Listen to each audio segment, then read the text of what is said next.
Last வீடியோவுக்கு நிறைய negative thoughts. I don't care about that.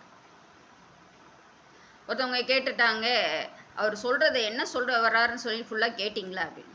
கேட்டுட்டேன்ப்பா, நல்லாவே கேட்டுட்டேன். அஸ்டினையும் கொலம்பஸையும் அப்படி அவங்களாம் வந்து நாட்டுக்கு நல்லதை கொடுத்தாங்கப்பா.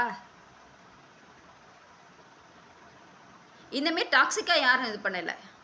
அவங்களுக்கும் வந்து எதிர்ப்புகள் தான் ஃபஸ்ட்டு வந்தது. எதுக்காக வந்தது அதையும் முதல்ல படிக்க சொல்லுங்க அவரை. இந்த மாரி தாட்டுனால தான் நிர்பயா கேஸு, கொல்கத்தா கேஸு இந்த மாரிலாம் வந்தது. தவறான புரிதல். நம்ம நாட்டுக்கு இது வந்து நம்மளுடைய கலாச்சாரத்துக்கு இது தேவையே இல்லை. அப்படி இருக்கிறப்போ எப்படி இதை நம்ம வந்து என்கரேஜ் பண்ண முடியும்? அவர் சொல்கிறத வந்து அக்செப்ட் பண்ணிக்க முடியும்?